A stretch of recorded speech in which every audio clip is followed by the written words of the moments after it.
regarding Cebu now, there's a lot of developments, man said, and you've been around Cebu.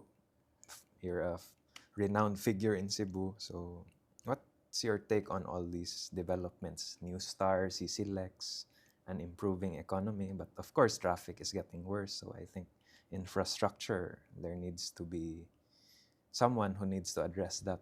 Kaya di ba, piot kay mga dan, grabe ka, traffic. Unsay imong take sa Cebu developments, good and bad? Is this an economic question or more economic progress and all that stuff, right? Yeah, in general lang. Koan kaninga, I actually love talking about this subject matter, the topic of progress ba? Yeah. Kanang progress, but I think I don't know if we talked about this before. Kanang what does progress even mean, right? Like, unsa man progress? Like, is it the constant growth of the economy? Is it taller buildings, more cars, more roads, like more hotels, more restaurants? Is that what progress is?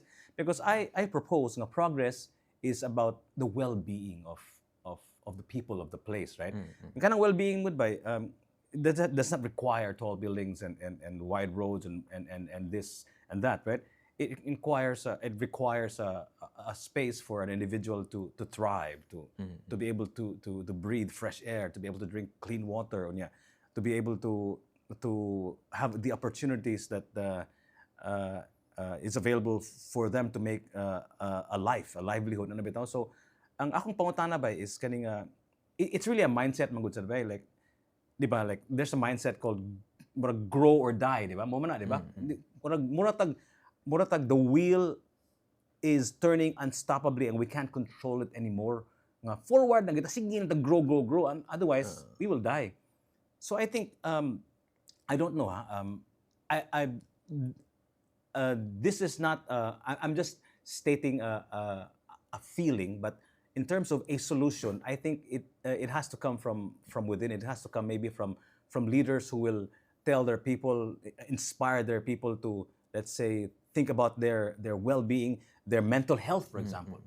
Yeah. You know what I mean? Dili kay ta kaning mo desire o kaning material wealth all the time. Ano bitaw?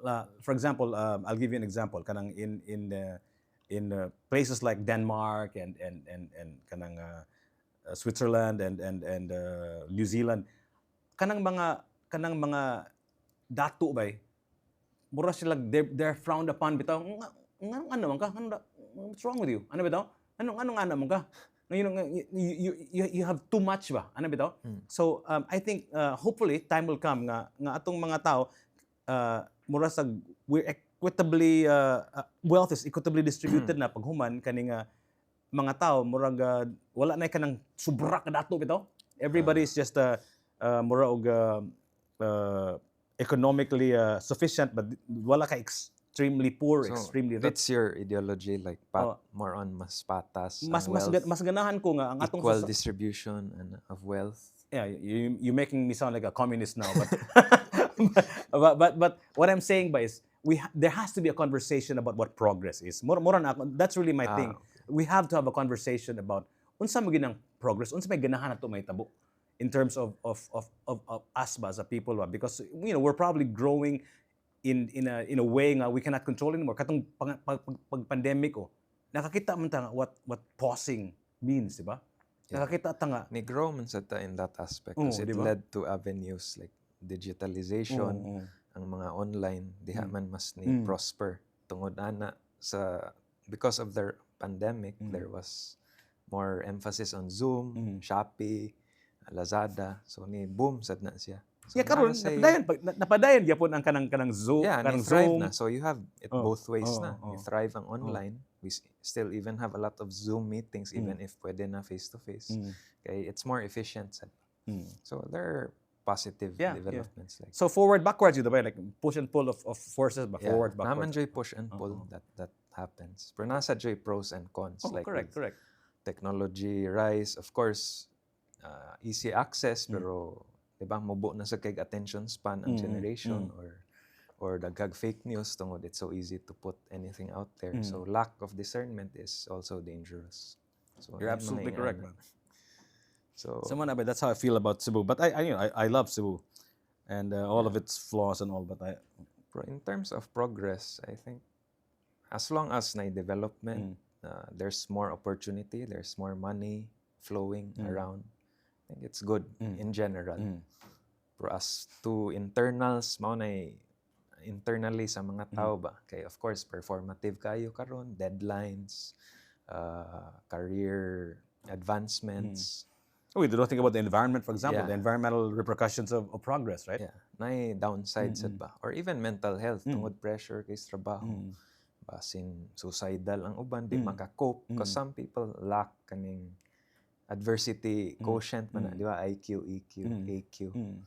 AQ is least talked about. Pero kanang having that strength ba to More fragile, to okay, fight. Some are really fragile, and I think generationally there's a tendency na mas fragile ta tungod iPad, tablet, Ingon ta sila ba kanang push of a button na lang, tanan order. So wala na kayo ang that simplistic human touch that we used to have in our parents' times, kanang play in the afternoon, lahi pa bitaw. It's a very different mode of living na karon. Ingon sila ba nga kada kanong fragility, it stems from the fact nga we aren't exposed, a generation is not exposed to adversity, a generation murag haya-haya ra kay sila tanan ba. Kailangan mag-tough times para makuan ka. So gamay lang kayong problema, mo outrage din ba?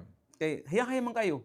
So I think our, you have kids, I have kids. I think our job as parents is really not to make our kids happy, but to make them ready. I think more than making them happy, I think they have to be ready for I think we have to world. toughen them up. And so how do you toughen them up? Na ba? Saan na pag-toughen your kids up ba? Dapat di sad maanad, do not spoil them. Dapat di sila sobraan ka comfy, di sila spoon-fed. Because naman tendency usay that we spoon-feed them. Correct. Out of sentimentality. But it's a double-edged sword. It's interesting so we think of the bigger picture, we think long-term on how they develop. So mas may jud mo agig lisod para makakita sila sa value. Niya na may tendency karon na tungod easy tanan or it's handed down.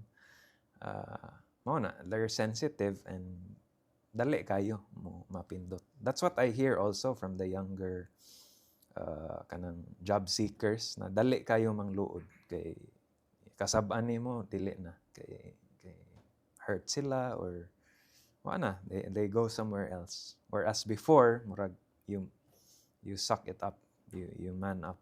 Diba? But yeah, there are many challenges that we face.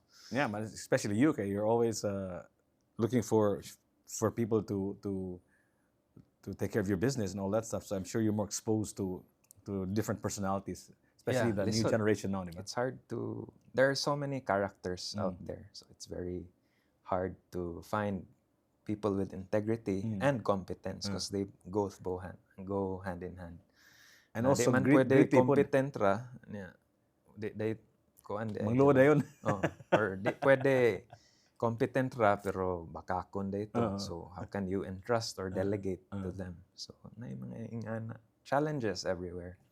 But as long as we progress, as we keep moving forward, learn from our mistakes, level up, as I said earlier, na kailangan man jud mo, sige move forward. Forward good ba, dili good backwards ba? With an open mind and sige tag-learn. Admittedly, like you'll pause and think, I made this mistake. It's about the attitude na moving forward ba. Keep it going. So, but what if progress is not moving forward? What if progress is understanding that what you have now is great, what you have now is already good, and there's nothing to improve? What if that is progress also? Mura ka mas satisfied lang ka sa where you are now. Yeah, some people are more driven, some people are more aggressive. The stoic mind ba? So sometimes go-getters correct. Like di sila satisfied na milyonaryo sila, so aspire sila to become billionaires and so they want to keep going. Pero some are more complacent or more contented in a way na lipay na sila. Like they don't need much. For them, meaningful na makakaon, have a stable home. So some, it varies from person. Kasi klase dyan. You have the go-getters and some are just more laid back. Matod pa sa akong amahan ba, my dad once said nga, lain-lain gyud ang bisyo ang tao.